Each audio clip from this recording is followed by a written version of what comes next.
All the fitting inside here is now complete. I've gone back to this panel, fitted that, got Tech screws in place so I know it lines up with everything, so it lines up with the floor. I've put tape around so I know where I'm putting oxide paint and so on behind these panels, where that goes up to and where I've actually got to be able to weld through. So I've done that basically all the way around, both sides. On the other side, mark the position of the sill where I've got to drill plug weld holes in the that sill. That one hasn't been welded in yet, so basically I'm up to the stage of welding the left hand side sill in place. Just got a few more bits of tape to put on before I remove the floors, probably now for the last time. Now I know everything fits, all the covers fit. I've put the console piece on, I've made a little captive nut for there. That all lines up, everything's fine. So all of that lines up, all the holes in the cover. The reaction plate is actually in place, so I know the floors are in the right position, so really they can come out for the last time, and I'll start welding things up, starting with that left hand side sill.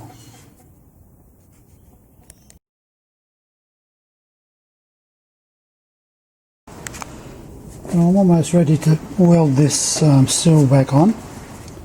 I've painted in around and underneath, so that should be all sealed. But before I weld it, I'm just waiting, one, for the paint to dry, two, for the weather to warm up a little bit, because it's freezing out here with a very chill wind coming off some snow. And third, I wanted to address these, because once I start welding I might as well weld these in as well, these brackets. Now this is the old one. I could repair it, but I'm not going to. I'm going to make a new one. So I've started to draw up a template for it. So I'm about to cut some metal out. I'll show how I make it. I've already got the form for the hole, because I made the other side, of course. The rear bracket, that's it there. Once again, I'll remake that. It's not worth repairing. And as I did on the other side, I'll put a reinforcing brace under the jacking point. So I've already got a template for that, because I made one for the other side. So just about to cut some metal out. I've got some broad shapes for this. I'll cut this oversized because it just takes a little bit of fitting.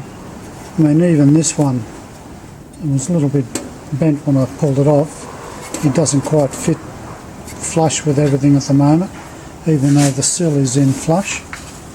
But not too worried about that, because the bracket will be basically made to fit this new sill, so not worried about how the old one fits. But anyway, about to cut the metal out. It shouldn't take too long. I'll show how I profile that. And these little flanges I'll just bend up in the new pan brake I've got, so that should be reasonably straightforward.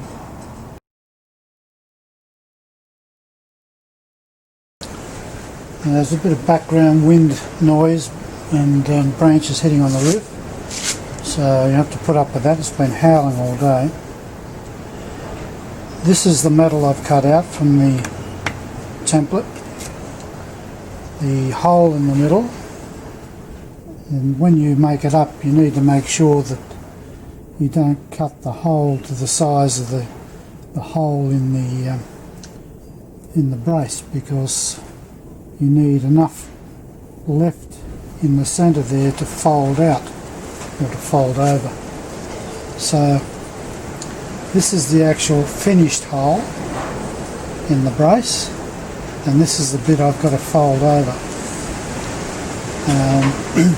I just use this form for that, and just by progressively tapping this down with different hammers. So I'll start, put the earmuffs on.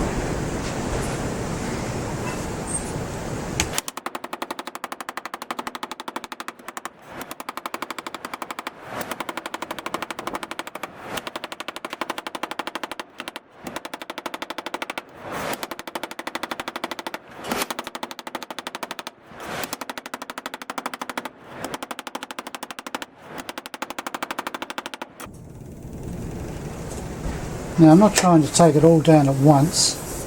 The main thing I'm trying to do is to get the inner edge starting to form. So I'm not worried about folding all this down straight away, but to get this inner edge on the wooden form as the right shape. So I need to go around a fair bit more because it's not folding over exactly on the edge, so I need to get that clear to start with.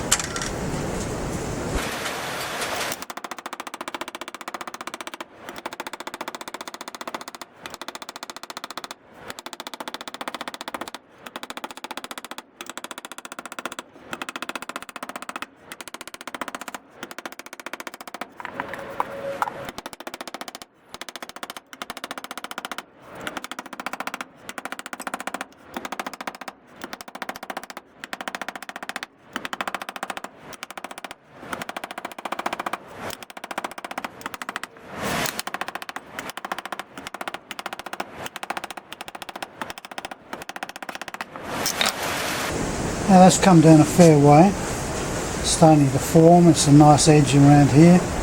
I can probably just clean it up a little bit. I can feel it's a little bit out of shape there. I can tap that down. It's a case of gradually forcing it down. So I'm actually stretching the metal to force it down into the hole. So it's a slow process. I'll end up using smaller hammers, but I just got to get this down a little bit more on the inner edge, so I'll keep going.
Alright, that's knocked down.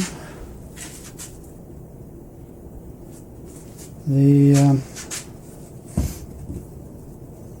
little bit of few bumps in there which I can finish off in a minute just with a smaller hammer, but it's forced it down into the form.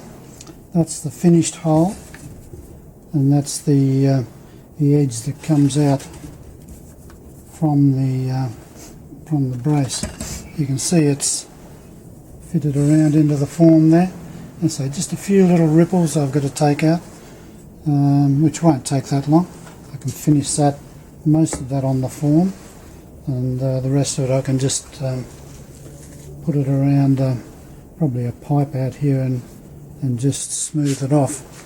Now that's taken, look at the camera,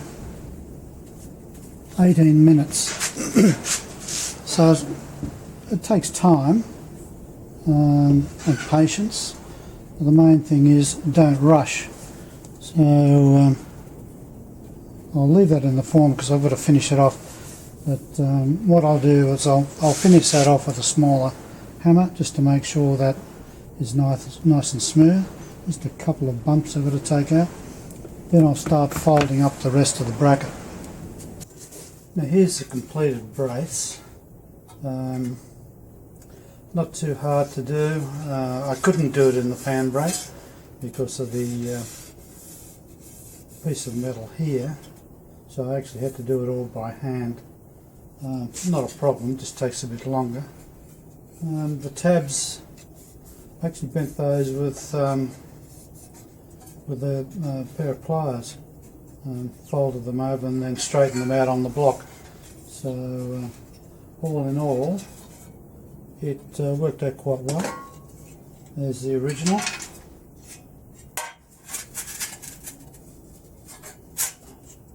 So I've fitted it on to make sure it fits. This one actually wouldn't fit onto the inner sill very well, maybe because of the way I was damaged getting it out. But anyway, this one's fitted to go onto the sill, so that one's ready. Just need to drill the plugs on that. So haven't done that yet, but I'll do that a bit later. I've started on the rear brace. And this is the blank for the rear brace. It takes a while to cut out because of all the tabs and cutting the curves for the reinforcement in the sill to cover that. It is a smaller hole, so I use a different brace for that. Oh, sorry, a different form for that. So I've got one I made up for the other side, so I'll get to mount that on and start folding that, so I'll do that soon. The other blank I made out, this one here, is for the additional brace I'm going to put in for the jacking mount. So that's the one I made for the other side, and this is the blank I've cut out for that. A lot more tabs on this, no hole.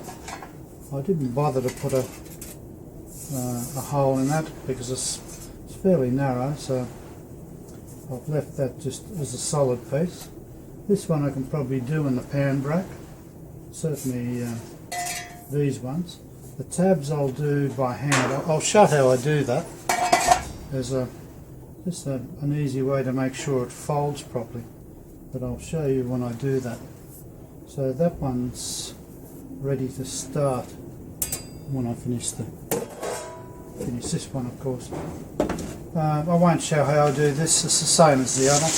I've just got a bit more finishing to do on the hole to round it off. It's a bit square there. I'll screw that on like I did the other one and gradually form that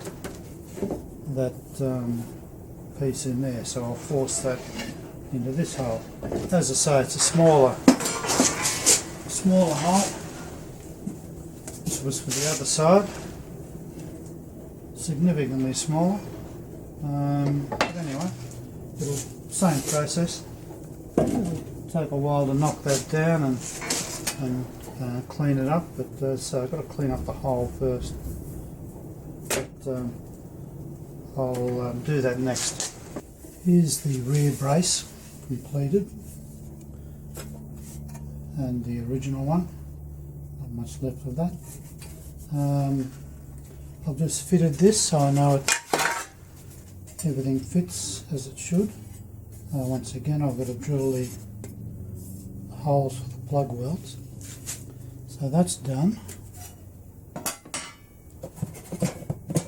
Now, this is the jacking point brace that I'm making. Now, I've just bent those in the pan brake, that's easy. I was just going to show how I bend the tabs. Now, I do it with a pair of pliers, but before I bend that, just to make sure it bends straight, I actually put a little score mark with a chisel, just a metal chisel here, not hitting it too hard, but just along the score line.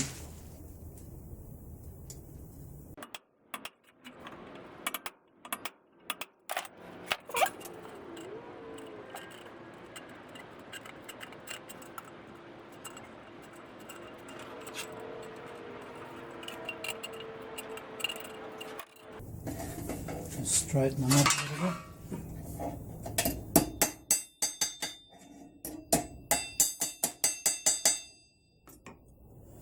And that's how you do them. Don't need to put it in a pan brake.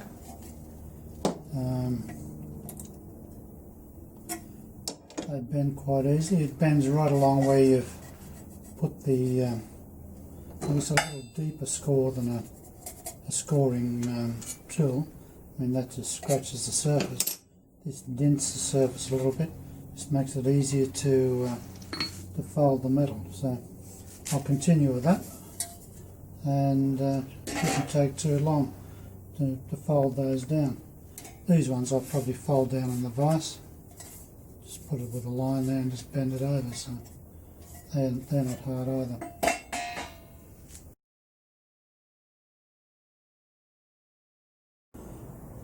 I've now finished welding the sill in, and I've also welded the braces in. Takes a long time. There's no shortcuts about it. Although I don't have the floor in here at the moment, I actually did have the floor in place to set the position for these, because even though when you weld the sill in, the top end there can actually flex either way. So I mounted the floor, put the engine frames in, and had the exact position where this edge has to be. So I know that when I put the floor in, the floor will fit in the right position. So anyway, it's now welded in place. So I've just put another coat of red oxide over the welds. It's just drying off at the moment, and the next step will be to put the floors in. So I'm basically ready to do that. So that's actually going to be a lot longer. There are a lot more welds in the floor. The transmission tunnel's got to be welded in, the rear panel, in around the gearbox, along the edge here, the sill. So there's a lot of welding to do. So I expect that to take, well, many hours. This took probably about 5 hours by the time everything's set up and checked and welded in place, and cleaned up. I mean, I haven't cleaned up everything perfectly, but it's inside the sill, so it doesn't matter. But I've certainly cleaned up the welds so they're not rough.